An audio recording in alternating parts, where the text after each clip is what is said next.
What's good, YouTube? All right, the draft just happened.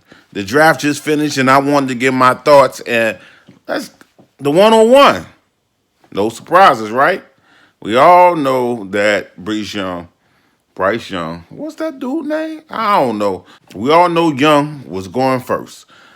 The 102, no surprise for me. The rumors was complete bullshit.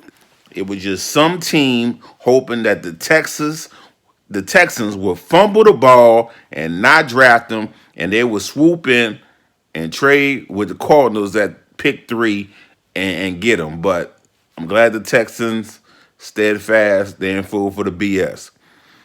104, Anthony Richardson to the Colts. With Minshew at quarterback, he would definitely be start this season. Hopefully, the Colts bring him along slowly. Bijan to the Falcons. R.I.P. Algier. I mean, you're not splitting the backfield. You are a backup.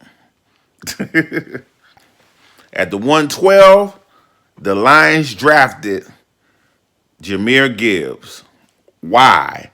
First thing came to my head is the Spider-Man meme of Swift and Gibbs pointing at each other.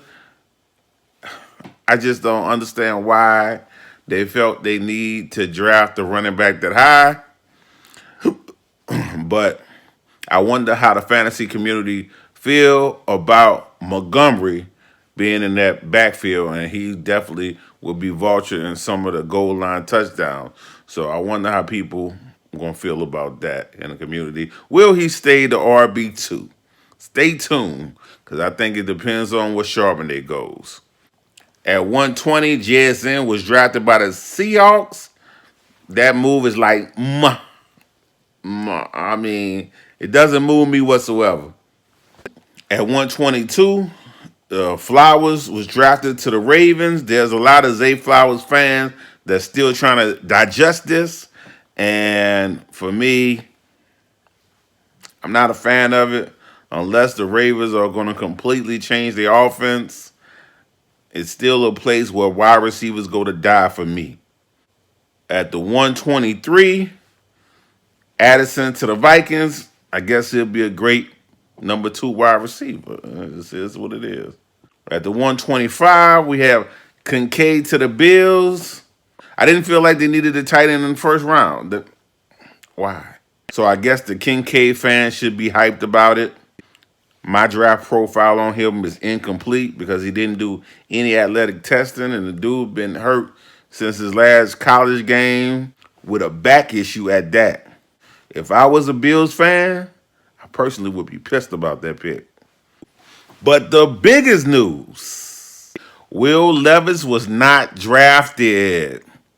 I kept telling people, I don't see what they see. I didn't see it. When people try to pump him up, I didn't see it. Hendon Hooker didn't go either, but I wasn't sold on him going because of his injury, and he wouldn't be able to play this upcoming season. So I wasn't sold on that. But people didn't like that I had Will Levis at QB 10. They didn't like it. They didn't like it at all.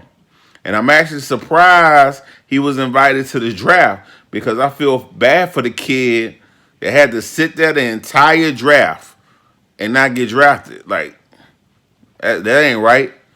And I know what it was. It was the NFL team playing games with each other, giving them a first-round grade, knowing damn well none of them had any intentions of drafting him in the first round. But I just wanted to give a quick synopsis of the first round of the draft because everybody gonna be flooding YouTube, flooding podcasts with their thoughts tomorrow. So I dropped it tonight, and I gotta go first, folks, because I want to get back to Twitter and troll all these people that said Will Levis was their QB1. Are you dumb? I mean, at the end of the day, look, I know these same people that had Will Levis as their QB1, they're the same ones that had Malik Willis as their QB1 last season. I already know this evaluation game might not be for you. It might not be for you. You know, maybe just hold your takes on quarterback evaluation. I'm just saying. You just make because both is the second year in a row. Look, my prospect score was given to the QB1. I'm not even a Bryce Young fan like that because of his height. I feel like he's have to be an outlier to be successful in the league. So my personal ranking had, I felt like the safest pick was Stroud. If you're looking for ceiling, Richardson. But my prospect score had Young as a QB1.